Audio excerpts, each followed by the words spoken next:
What's going on, everybody? Welcome back to another episode of Brandon's Face, the podcast about a playlist. I'm one half of your hosting duo. My name is Jonathan Beardsley, and as always, I'm joined by the one and only Brandon May. Brandon, how you doing, buddy? I'm great, man. I'm great. How are You got a you? lot of good vibes in your life after this week of funk wave and all of the EDM we have on here? Well, we're definitely going to get into it, but yeah, man, this week's playlist has been interesting to say the least. I agree. I'm excited to get into it, but before we do, please like, follow, subscribe, all of that fun stuff. And also be sure to check out our website, brandonsface.com.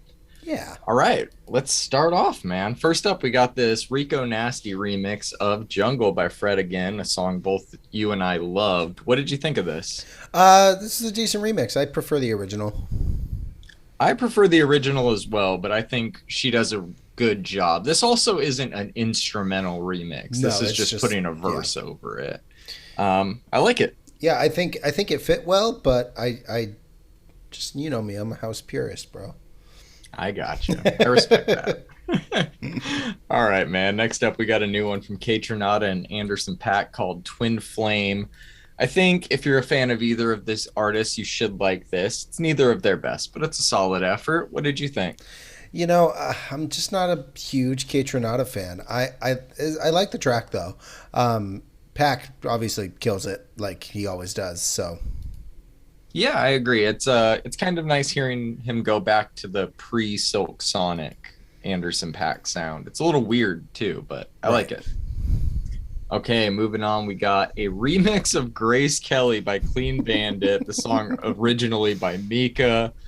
Oh man, it takes some balls to remix this song. And Clean Right. Bandit did it.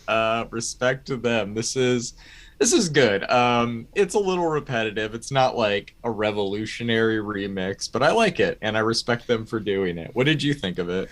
Oh man, it's unnecessary, but it's bouncy as hell, man. I'm not a fan of the vocoder used, as I think Mika's voice doesn't really need that. But other than that, I think it was a great track.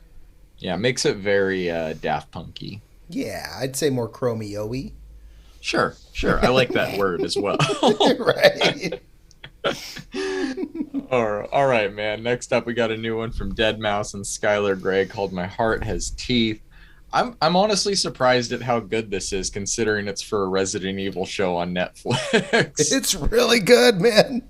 Yeah, it is. It's good, man. I think it's. I don't know if it's quite album quality, but it's a really good single, and I'm impressed by it. Yeah, I really liked it. Have you seen any of this show yet? I have not. Are you I don't planning on even it? know if I saw the last two movies of Resident Evil, man. I don't think that they matter. The movies matter to the show. I could be No, wrong. I'm not planning on it. Yeah, I've heard some bad things. We'll see. Yeah, it's just not a show that I'd like to spend my few free hours watching, I guess. But Hey, that makes sense, man. I think we're getting pretty picky about our TV also. yeah, make it count. Watch Bo Burnham's Inside for the 100th time, like we do. Oh man. All right, next up we got a new one from Subtract and Layla called Ghost. This is different than the other Subtract Yes. tracks we've covered Yes, quite a it bit. is. Much more pop focused. I don't know. It's good. I like the Madeon-esque crescendo near the end. It's a good Yeah. track. What are your thoughts? I like this one, man. Have you ever heard of Layla? Leila? I have. Not that I know of. No, I'm assuming she does the vocals on this track, and I like her voice. I do as well. Great job. Nice. All right, next up we got Second Blood Type 9000. This is the Trent Moeller Madchester edit. Really fun. I love the breakbeat drums, the guitars, the keys, the way it all just comes together over the course of this song. It's a really fun one. I'm sure this one's right up your alley as well. Yeah, I've never heard of Second Blood, but I have heard of Trent Moeller, and Of course. typically it's a lot darker than this. I wasn't expecting it to be this fun. Like, this is a fun song, but I really liked it. So, It is. I think Trent Moeller just announced a tour on Instagram. So if you're a hell fan yeah. of him, check that out, people. All right, next up we got a new one from Duckworth and Sid Ce Soir, I think is how you would pronounce it. Don't come after me if I'm wrong. Kind of like the Kate Renata Anderson thing. Not my favorite track from either of them, but it's not a bad one. I wasn't expecting Sid to out rap Duckworth, I but that know, right? definitely happened on this. Yeah, both of these artists you've shown me over the last 12, 13 months, and I'm a fan of both of them. This track is a lot of fun. Like you said, it's not my favorite from either of them, but I did like this. Yeah, I think it's a solid effort. I believe this will be on Duckworth's upcoming Chrome Bowl EP that, let me take a look at our release calendar, August 26th. So we'll be hearing that one in a few weeks. Nice. All right, next up, we got another bonus track from the upcoming Ivory Deluxe called Highlight from Omar Apollo. This one's kind of weird, isn't it?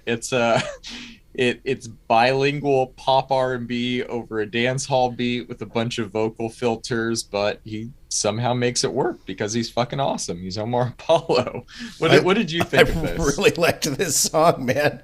I've been really liking the deluxe edition stuff, and it's probably because I went back and listened to the album a number of times because I think I didn't really understand it or wasn't in the right headspace when we reviewed it, and I've gone back a number of times, and I'm a fan of this of Omar Apollo and that album and this deluxe album output stuff that he's putting out because I'm just digging it, man. I'm vibing to this. Yeah, it's the rare deluxe edition tracks that actually kind of are on the same level as the album itself. The I'm glad you've come around. You and my wife have both become pretty big fans of his this year, and I'm glad to not be alone because he's fucking awesome and he's weird, and I think he's the future of pop music, honestly. Nice. All right. That's a claim. Yeah, I mean, I'm not talking about in terms of popularity, but in terms of style, he's setting trends right now that other people will eventually pick up on, I'm Love sure. it. Love it. All right, man. Let's move on to this division, All That Matters. It took me a while to realize that this is a cover of a Justin Bieber song. I don't know a lot of Oh, Justin it Bieber is? songs. Yeah, I think pretty much all Spotify singles are one original and then one covered. I think that's the way that this works. So Neat. they did a new version of If I Get Caught, which I didn't feel like needed to be added. It is considerably better than the other version, at least in terms of the instrumentation in this version. Still not great, but I don't know, man. I love this. It's the classic just when I think I'm out, they pull me back in situation. This is great. I love the way they flip the beat. His vocals sound incredible. Did you actually like this? Yeah, I actually really loved this. Good, good. Yeah, man. If I Get Caught is just like a terrible concept for a song. Like, I don't know. It really put me You off, know what? bro. I agree, but I give them a lot of respect because since then they've done multiple interviews about the song and they're not necessarily backing down on what they're saying, but they have explained a little bit about what they're saying and about how just kind of toxic famous relationships are, and that this isn't necessarily a male thing, that female celebrities do this to their male counterparts as well.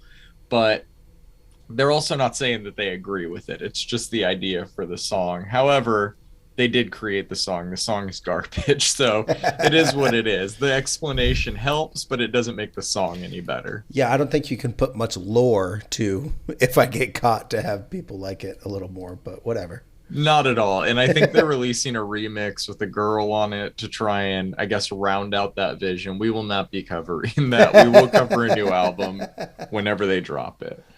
Oh man. All right, man. Let's move on to some other R&B. We got a new track from They featuring Bino Rideau, I think is how you would say it. This track's called Lonely. I'm gonna borrow your catchphrase. It's definitely a They song. You can tell in the way that it is. It's nothing new, but I love it, man. I really hope we get an album announcement soon. What did you think of it? I love all the little guitar hits, man. They just have an air about them that's honestly just it's refreshing, man. They're killing it.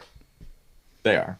It's always so weird to talk about them too because it's a very fun pronoun dance you get to do. Yeah, right.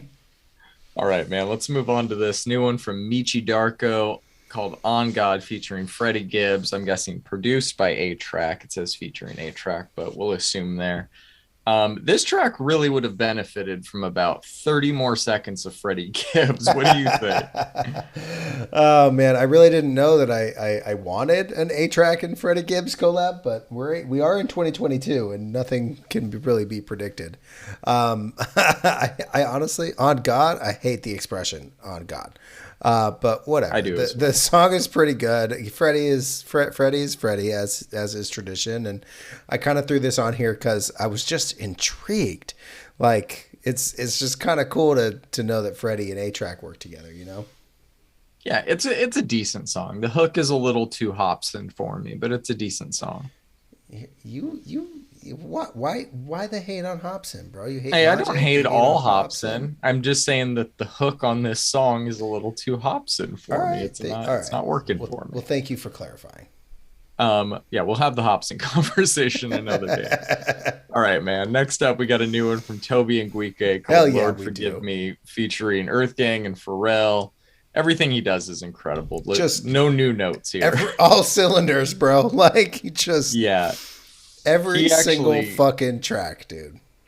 they dropped the album. I think 2 or 3 days after this. I'll preview that. If any of the songs we didn't cover are worth breaking down, I'll throw them on next week's playlist. For sure, sounds good.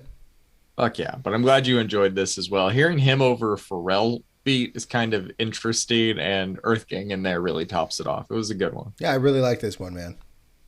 All right, next up we got a new one from Black Party, an artist I keep seeing the name of and hearing a lot about, but don't know a lot about. The song's called I Love You More Than You Know, featuring Childish Gambino. I don't know about you, man. I don't love the verse, but I do love hearing him rap again. How did you feel about it? Oh man, I don't know. Maybe it'll grow on me because the track is kind of groovy, but It won't. it was okay. It's It's not okay. going to grow. It's not a grower. It's like it's too short to be a grower. There needs to be That's like a true. second verse. There needs to be more to sink your teeth into. The one verse, as subdued as it is, just isn't memorable. But he's put out 2 rap verses this year, and while neither have been great, at least he's rapping again, man. I'll take it. I'll Right. take it. Right. All right, man. Let's move on. We got a new one from Bad Sons in Paris called Maybe You Saved Me. You are the Bad Sons expert, so I'll let you take it away with this first. Yeah, man, this is exactly what I expected. It is pop rock. There's some groove and a little bit of funk in there, as is tradition with some Bad Sons, and I think the melody on the chorus is great. I don't know. There's just something about them that I just love. What did you Yeah, think? you're a big fan. I think it's a solid track. It's very catchy, really good vocal performances. Lynn from Paris is becoming a hybrid at this, and she's really good on every feature she does, pretty much. Yeah, man. All right, next up, we got a new one from Peyote Ugly called Ultraviolet, another band you're a giant fan of and resident expert of. So I'll let you go first on this. What are your thoughts? My notes literally just say another great track from this band that is criminally unknown. Like the fact that nobody knows this band is everybody stop what you're doing and just go listen to their whole catalog once, please, because it's all this good. Like Well, the 11 people that follow our playlist know who they are, and that matters. that does Speaking matter. of, we've been noticing a few more people following that lately. If you are not already following that, you should follow along with the playlist. It's probably more fun to have heard what we're talking about before we talk about it. That and we Okay. archive all of our playlists and our podcast for that week is at the back end of it. So if you want to Yeah. just go back into the archives, everything is frozen in time. Except for that one Yes, it failure is. album that they took off of streaming. God damn it. And The Chronic. Did you know that got taken off streaming too? So weird, man. Yeah. Weird times. I don't like it. But yes, Peyote Ugly, everything they do is just high quality, good music. I like it. You should check them out if you haven't. Next up, we got a new one from Silver Sun Pickups called Alone on a Hill. This one's a really interesting song. Much different vibe than the last single, Yeah, but I right. really like it. What did you think? I fucking love this, man. I'm getting really excited for this project because I want to know how all of the singles that they've put out are going to fit together. Yeah, I am very interested with this album and the Mars Volta one. I think they're both intriguing in that aspect and how they'll be constructed, but I think they should both be great. Yeah. All right, next up we got a new one from Action Adventure and Alex Melton called Meet Me at Our Spot. This is a cover of a Willow Smith song. Did you know that? I did. Okay, good. Just making sure. So I've never heard Action Adventure before. I only know who Alex Melton is because I've heard him on like YouTube or TikTok or something on those like Blink 182 videos he does. This was much better than I was expecting and kind of proves every pop song sounds better as a pop punk song. Yes. What'd you think of it, man? I had just never heard of Action Adventure. I saw they put this cover out, and I know you're a Willow fan, so I was like, all right, let's go. Yeah, I mad respect. They copied the album artwork and did all of them instead of Willow and the guy who she does that song with. I think his name's Tyler Cole. Very interesting to see them cover a pre-pop punk Willow Smith song. It's good, man. I don't think that this song got big because of TikTok, but I think it's become somewhat of a viral hit since gaining mainstream traction, which made me think, is Punk Goes Viral the only entry in the series left to do at this point? Oh man, nah, yeah, I guess right. Like, punk, I, punk goes dance. Like, how many of those CDs did you have, the Punk Goes ones? I think I had Punk Goes Pop one. I think I only bought the first one. Oh man, Punk Goes Crunk was a big moment because the Devil Wears Prada cover of Still Fly. I remember getting that the day it came out and going straight to my buddy's house and like blasting that at full volume, and it was a moment, man. I love that shit. Yeah, if they honestly did a Punk Goes Viral, which they won't, because I'm sure the Punk Goes series has been sued in retrospect a lot. I don't think they had rights to a lot of what they were doing.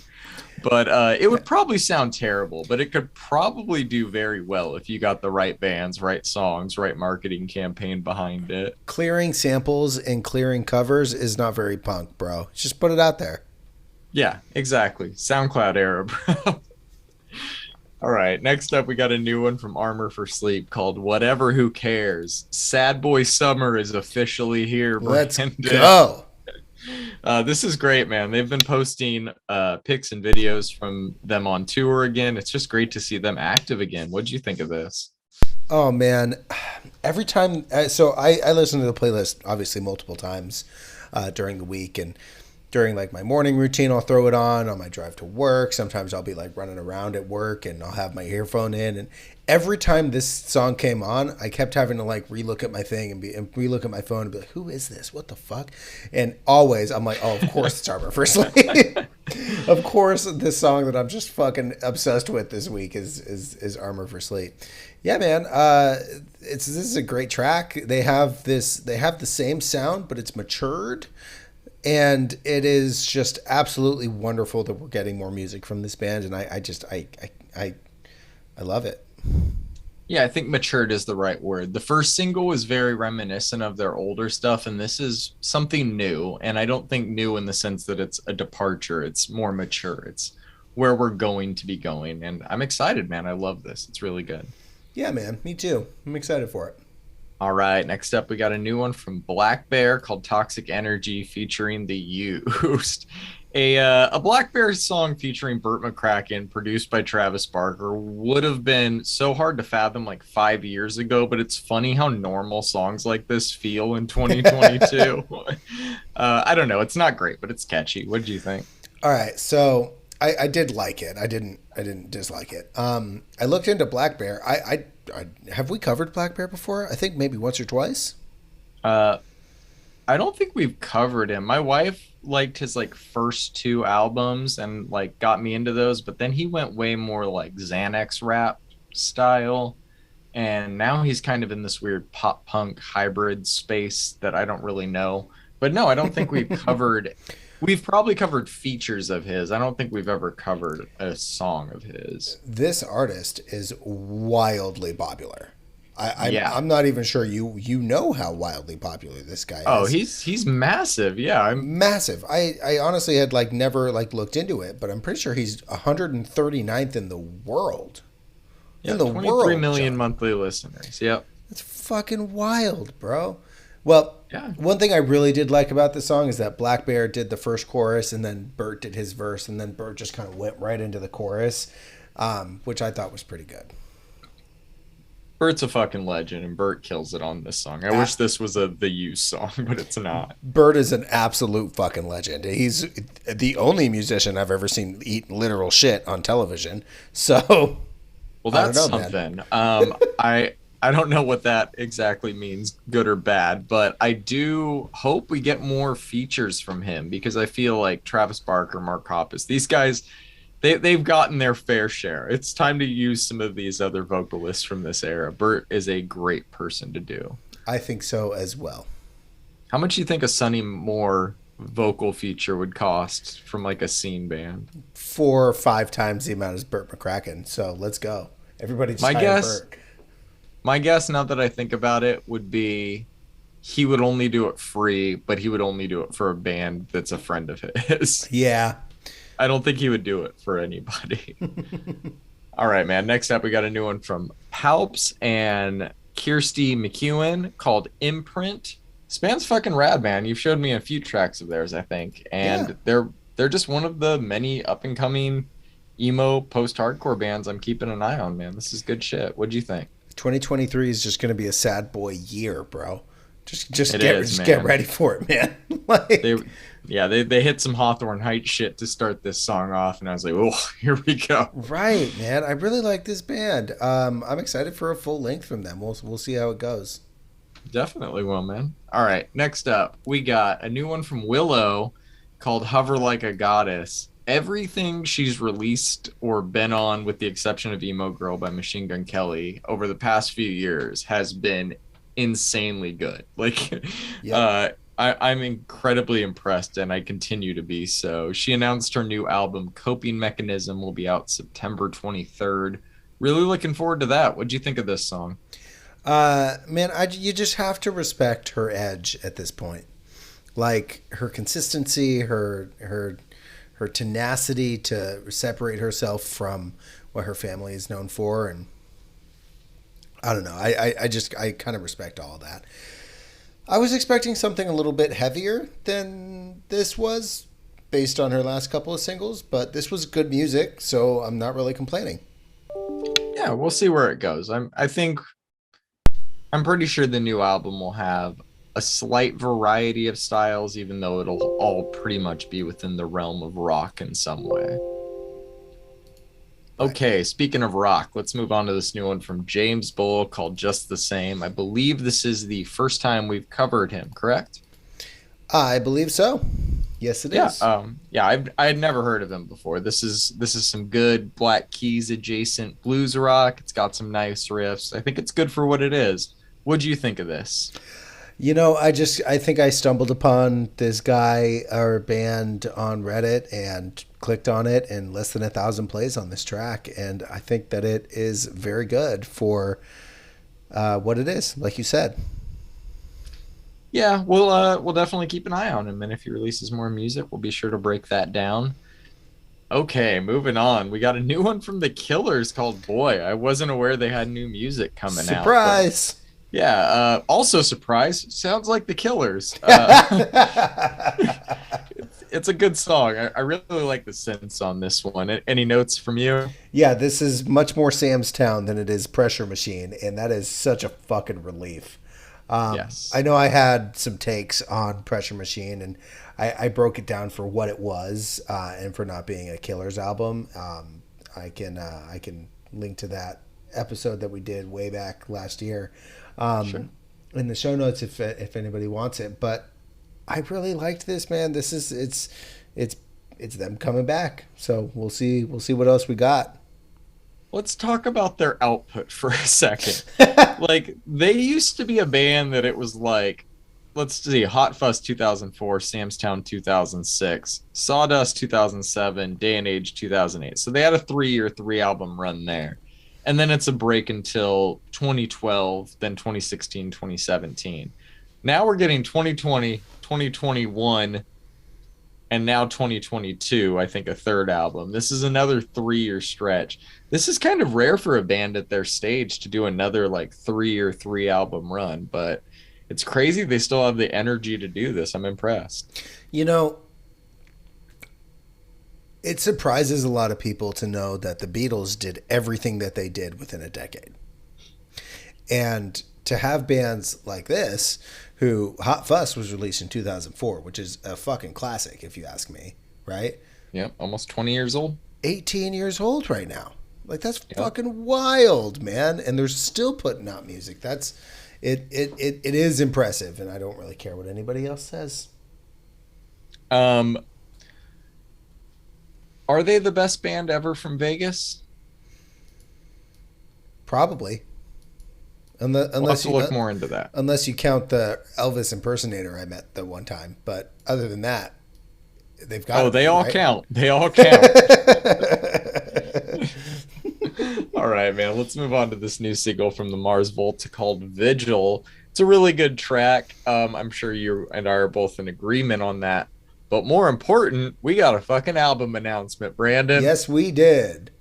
And I'm sure you saw the date. Did you not? I did. Happy birthday to me. Yes, it will be added to Brandon's birthday extravaganza release week next month. I'm really looking forward to that. We're going to be going through a lot of albums that week. It should be a lot of fun. I love it when my birthday's on a Friday. Who doesn't, man? That's one of the best birthday days. Yeah, because you get the Friday and the Saturday, and then you get to, relax on the Sunday.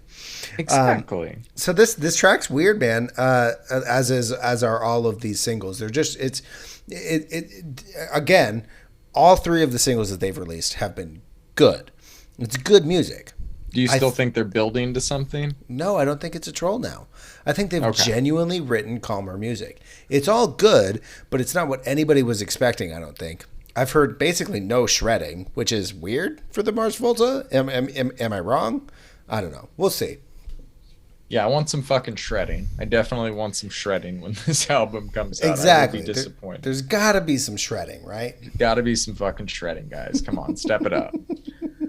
Okay, man. Next up, we got. Oh shit. Okay, so we got a new one from Slipknot called Yen, and I am not going to lie, I did not see that you added this one, so You I do didn't? not have notes. I have never heard this song. I went through today, and I don't think I realized it was a song that I didn't have notes on. So, no. What does it sound like? Tell me about it. Well, thank you for being honest. The chorus is "I would die for you," and that's basically all of my notes on this. It's a good song. You should listen to it after the podcast. But it is the true duality of Slipknot, and I use that pun very on purpose. The opening It line sounds of like duality. no, it's just the duality of their two different, wildly different styles. We have Gotcha. so in Slipknot, in my opinion, and there's going to be some Slipknot purists out there that are like you're wrong, but the reality is that we had their self-titled, well, we had their demo, and then we had their self-titled, and then we had Iowa. That to me is their first era. Volume 3 is where we start getting into that kind of like, how Rocky. Metallica put out the Black Album, and people were like, Yep. really, you know what I'm saying? Like this isn't Sure. this isn't Kill 'Em All. This isn't really thrash metal, man. And then they just kind of carried on with that style. I like both styles, but the opening line to a song on Iowa, the song "Disaster Piece" is, quote, "I'm gonna slit your throat and fuck the wound." What the hell happened to this band, man? To me, this. Have you ever seen? So again, the chorus is "I would die for you." Have you ever seen Inside Out, the Pixar movie? Yes. There's a scene where they clone the Riley's boyfriend, and there's just like a conveyor belt of Riley's boyfriend, and every time he drops off, he goes, "I would die for Riley." Yes. That is what I just couldn't get it out of my head while listening to this. So now you have that image in your head, and you're gonna go listen to this chorus, and you're gonna be like, "Yeah, Brandon was right." Oh, The I'm song- excited for that. The song isn't bad. Like it's modern Slipknot, but it just, I don't know, man. It took me back, and I mean, Iowa was the first like metal album that somebody gave me a shitty burned copy that skipped, and I threw in my Walkman when I was 11 or 12 years old, and it changed my life forever and how I listen to music and what I listen to, and really put me on the path towards the heavier side of music. And this doesn't. I don't do it know, for man. me. I'm kind of excited because I like Volume 3 as much as I like Iowa. So I do like Volume 3. Don't get me wrong. I like a lot of their music. In fact, I think Point Five is really the only album that I'm like on. But other than that, I like the majority of their music. But it seems like such a far departure now that it just I don't know. I think we should definitely cover the album when it drops though. yeah, it's on our release calendar. That is, I think, September, if I'm not mistaken. Yeah, September 30th. The end so far. We'll definitely be checking that out. You fucking maggots. Brandon loves it when he does that. Oh man, I just show me your hands. No, dude, I've done it like 6 times already, man. Just play people equal There's shit eight already. other acts on after you, dude. Chill out. To be fair, All they were the right. closer that night, but Oh, okay. Then yeah, you got to keep showing him your hands, man. obviously. All right.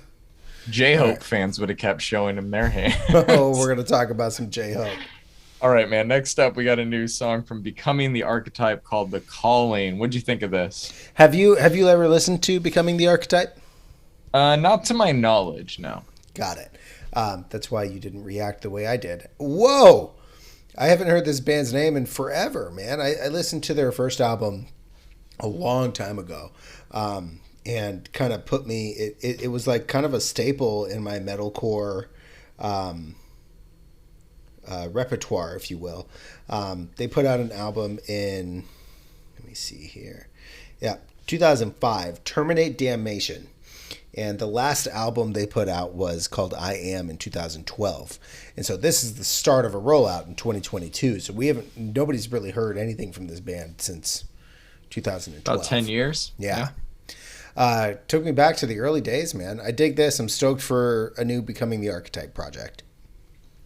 Interesting. Yeah, I had no idea that they were from back then. I should have looked more into it. I really liked the guitar stuff, the solo stuff near the end of the track. Yeah, I me didn't too. I didn't really have a lot more notes on it than that. I'm excited to hear where they're going with this though, since it's clearly an album rollout. Clearly a project. Go back and listen to Terminate Damnation, and you'll know why I'm a giant fan of what they put out.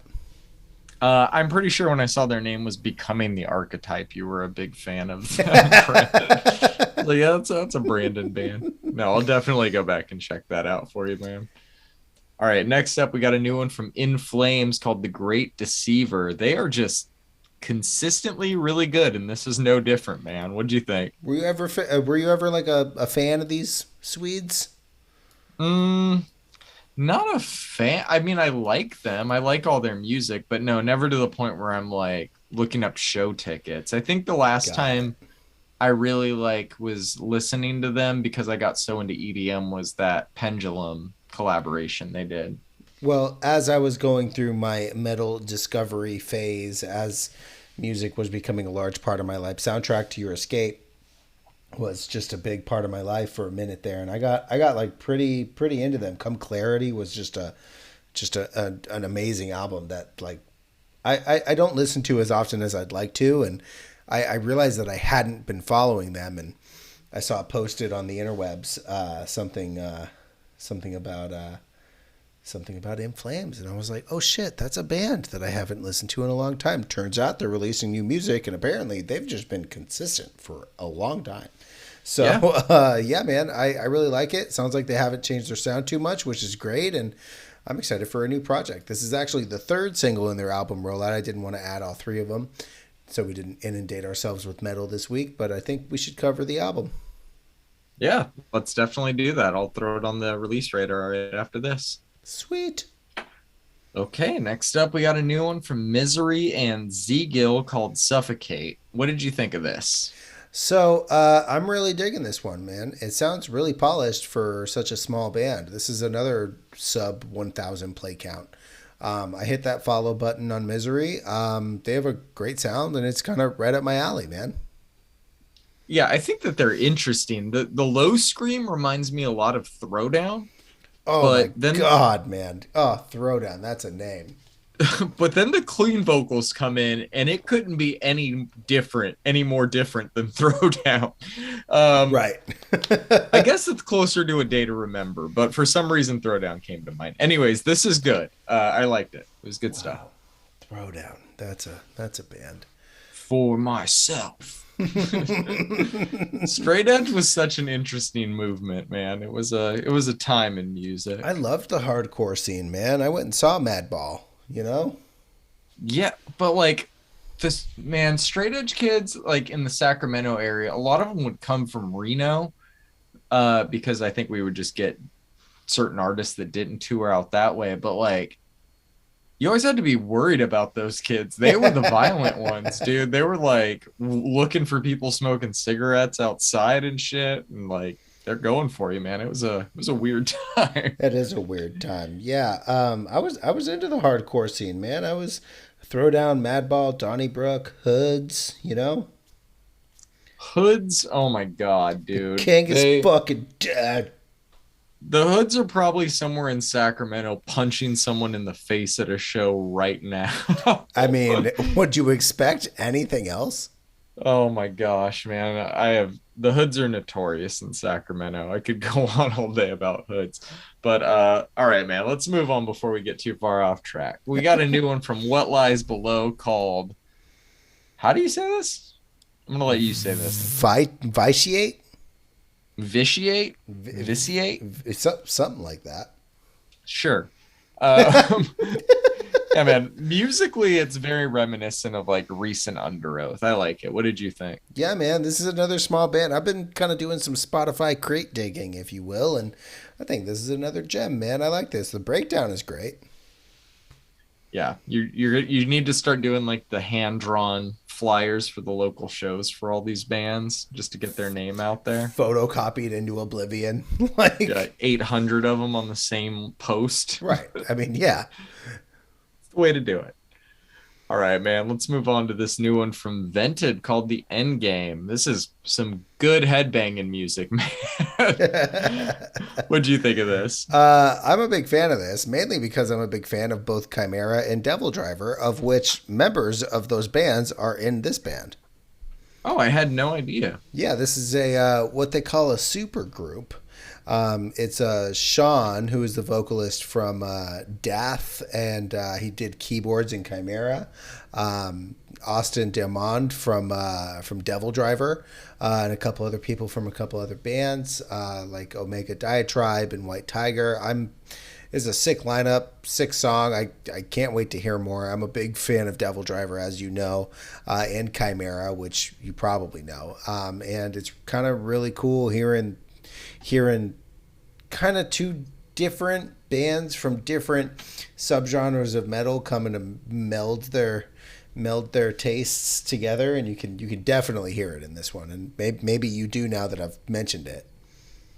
Yeah, no, that makes a lot of sense now that you mentioned it. I've actually seen Chimera live. They were really, really Oh good. yeah, man. Yeah, that was like, I'm gonna say 2006 or 2007. It was Dragon Force, Chimera, He Is Legend. I feel like there was one other band. Oh, Killswitch and Killswitch. There's an album that I may or may not have mentioned on the podcast before, but the Roadrunner United album. Have we talked about that? Oh yeah, yeah, yeah. We have. Chimera's vocalist did who's iconic, right? You as soon as you hear that guy's voice, you're like, oh, this is Chimera. Yep. Did the vocals on The Enemy on the All Star sessions for Roadrunner United, and God, that song's a fucking banger, man. The whole album's a banger, but the first half of that album is just legends. Yeah, you recommended that album to me when I told you I was a big fan of Howard's vocals. That's right. Yeah, he does vocals on the Dagger. He's insane, man. Love Howard. Best live screamer I've ever seen by far. He's in a new band. I haven't really checked it out too much though. He's so powerful live, man. I mean, nothing's ever gonna be like the End of Heartache or anything like nothing's that. ever gonna come close to Rose of Sharon, When man. Darkness Like, Falls, the Holy Diver cover, man. oh Good shit. man, Those were the days. All right, buddy. You ready to move on to the albums? I guess. Yeah, me too. All right. So first up, we got a new one from Calvin Harris, Funk Wave Bounces Volume 2. Much like Volume 1, this just feels more like a playlist than an album. It's more about the star power than the music, which is a shame because the music on this album is really good.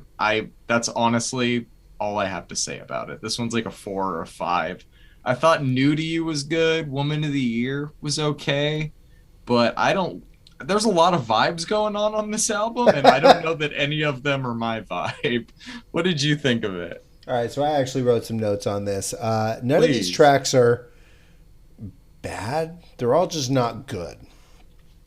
Some of the features on this kind of feel like they were rapping to a different beat when they originally laid down the vocals. Calvin just kind of seems out of his element and he's just releasing something because you kind of just expect a Calvin Harris album in the summer. Like, dude, if you didn't release this, everybody would have been okay. Like there wouldn't have been like violence in the streets. I don't know, man. This whole project just kind of feels inauthentic and I think it feels a little corporate. I'm not sure if that's the word I'm looking for. No, that makes sense. It's not going to stand the test of time. This I think consistently across the board, it's gotten some pretty bad markings. I haven't heard anybody say anything wildly positive about this. Um, I do like a lot of the production, but honestly, it's background. Yep. It's background music, and I think that the main draw from this album is the hype, just kind of the hype vocalists and the rappers. And I was super disappointed with this project, man. And I hope he takes all the feedback in and does something special with his next release because you and I both know that Calvin Harris can release a fucking amazing album, and this Yeah, is not it. he made a few when he started his career before going to like the We Found Love era and going for more mainstream pop success, and now before going to this funk wave era for the last 5 years. But I agree with everything you said, man. And I think just for a fucking album with so many R&B singers, how does it sound so soulless? Like That's it valid, makes no man. sense. It really just makes no sense. I liked hearing Busta. I liked Pusha T. Like you said, there's really not a lot bad about it. Like he's clearly trying to appeal to a little bit of everything, and he does get me at times. Like there's Chloe, there's Tinashe, Normani, Justin Timberlake, Georgia Smith, Black. There's names on this, but it comes across more like the Nego album than anything else, which is like, Right. yeah, there's some moments, but I'm good. Yeah, like I mean, Six Lakh's verse was okay, and Pusha T's verse was good, and it just isn't amazing. Pusha T's verse is one of the features, rather, is one of the only ones that actually feels like it fits with the music. Yeah, It's like they changed something after production that made these like even Snoop's verse is like fucking weird. Like it's a very weird album. I don't. It did nothing for me personally. It's not going to be on my end of the year list in any way. It's not on my rotation. I liked a few songs from it, but I can't really imagine revisiting anything on here. right. Yeah, no, I'm totally the same, man. Did Bummer. you give it a score? Yeah, I gave it a 4. Okay, so we're about the same. All right, The man. You only ready to reason talk it about? got a 4 was because the production is it's decent. Yeah, It's instrumentals deserve some credit. Put out an instrumental version, then we'll talk. right. Yeah, take all the fucking vocals out. Pay all the people anyways, but like take all the vocals out and it's probably going to be good. Yeah, I don't think he wants to pay Dua Lipa to not be on a song. I'm sure that is not cheap, man. Oh, poor All Calvin right. Harris. All right, man. You ready to talk about J Hope? Let's do it, man. Okay, man. Let's talk about J Hope.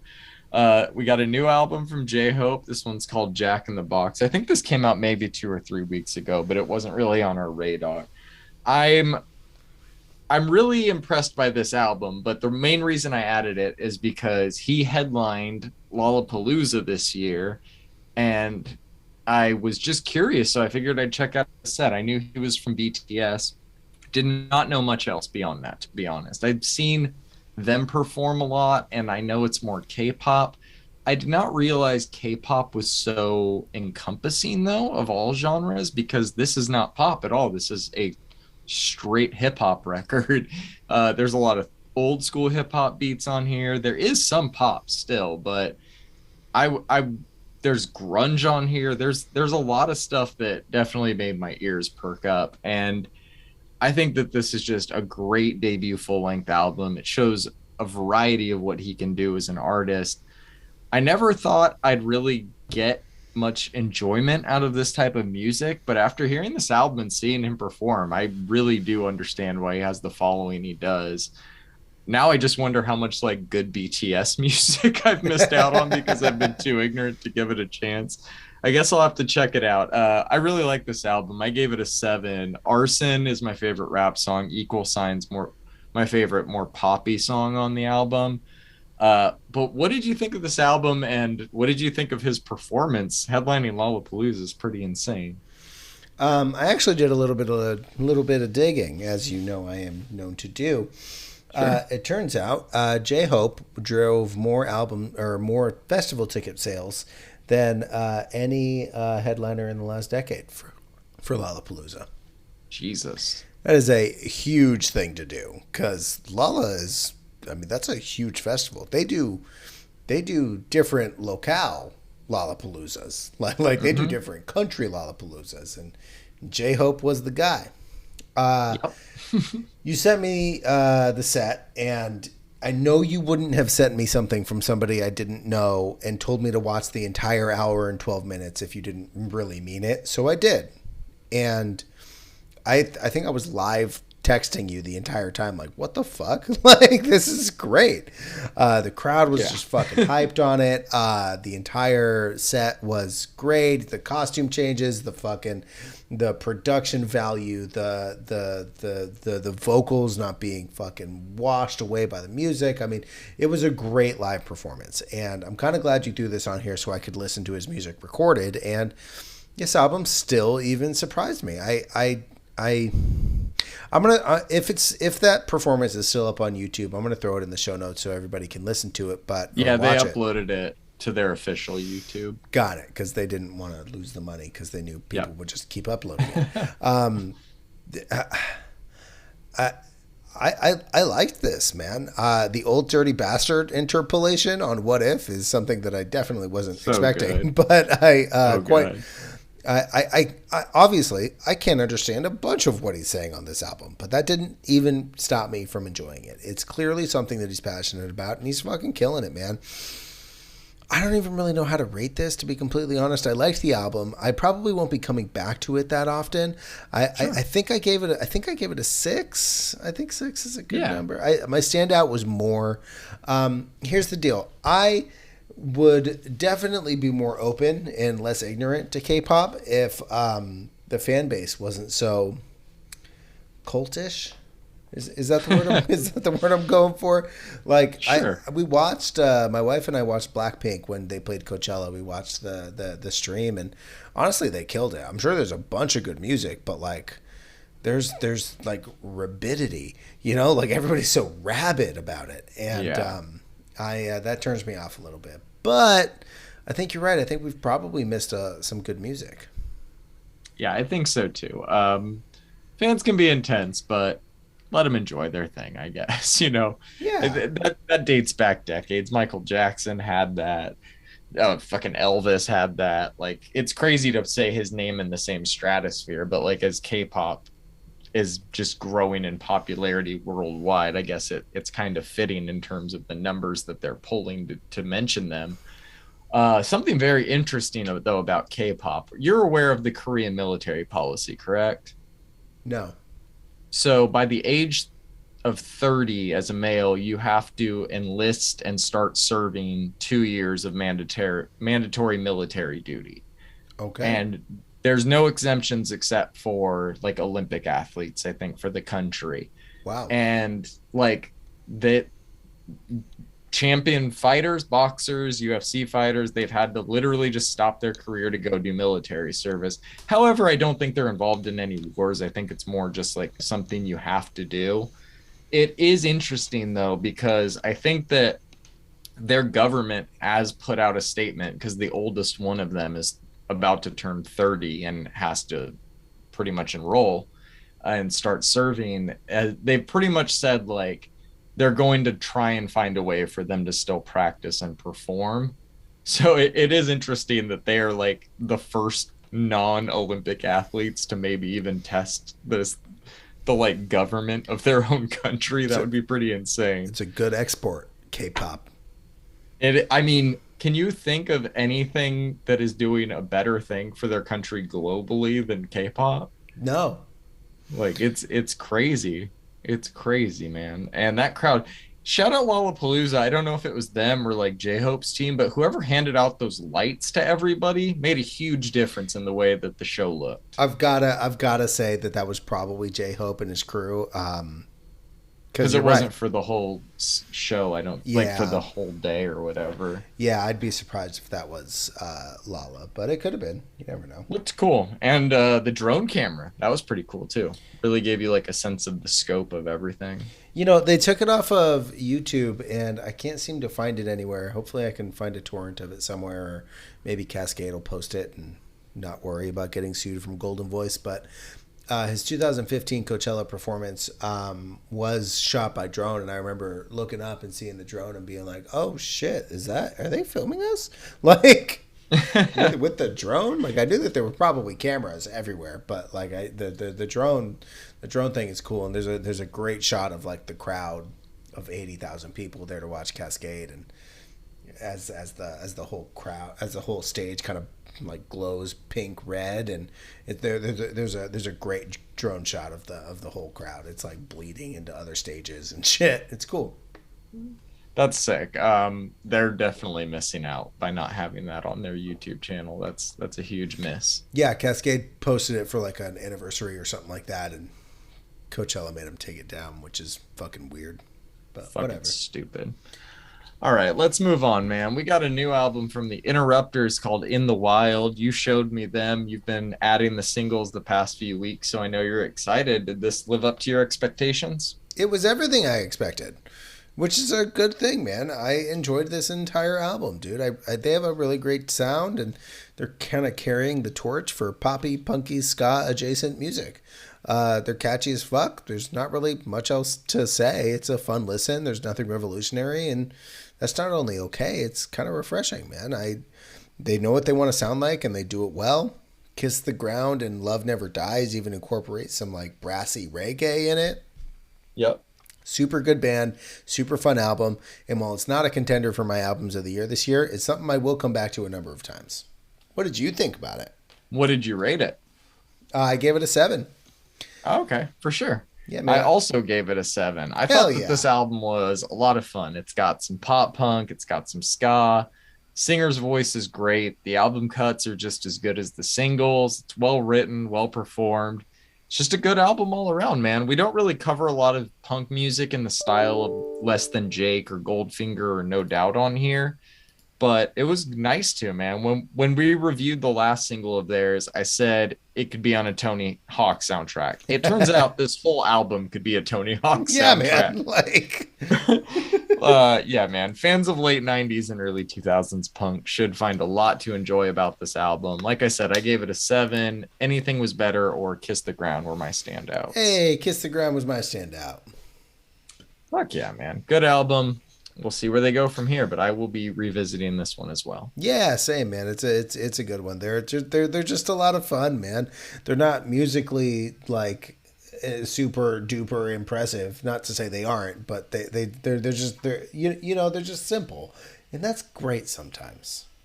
Yeah, ska isn't dead too. That's No, nice it to is be able to not. say too. I saw Goldfinger in 2019, so That's incredible. Fucking love Goldfinger. Did you know that there is a Tony Hawk band? Have you heard about this? no, what? There is a band that plays bars and they only play songs from the Tony Hawk soundtracks. Fucking yes. And Tony Hawk showed up to a bar that they were playing and sang Pretending I'm a Superman with them on Oh my stage. god, that's amazing. I will send you the video after this so you can put it in the show notes. It's incredible. Yeah, I went to a festival called Back to the Beach, and it was we only went one out of the 2 days, and the day we went was arguably the best. The Used closed the first day, but and you know I love the Used, but I've seen some great shows from them, so we decided to go the next day, and it was the Aquabats and Less Than Jake and Goldfinger and Blink 182, and it was just a fucking great time, man. It was nostalgic as hell. That sounds like a very fun show. It That was a sounds great show. awesome. Oh man, love it. All right, man. Last album we have to cover this week is this new one from Healing Potpourri, appropriately titled Paradise. Did you get all the good vibes that you lacked from the Calvin Harris album with this one? My man, I'm so glad you said that because yeah, I did. Beach jazz is the only genre that this fits in. I don't care that it's not a real genre. It's maybe jazz pop. I don't know. What I do know is that I really enjoy this. I'm not really sure there's much to review here. Most of the songs sound the same, and for this, I don't think it's a bad thing. I think it's great. I think it's great background music or music while you're chatting to somebody. You know, it gets a little monotonous, but it's fucking good, man. I just don't get the sense that active listening is going to be adding much to the experience. I really liked it. I think that this band is fucking great. I don't think that they're going to the fucking top of the charts with what they make, but goddamn am I appreciative of what they're doing.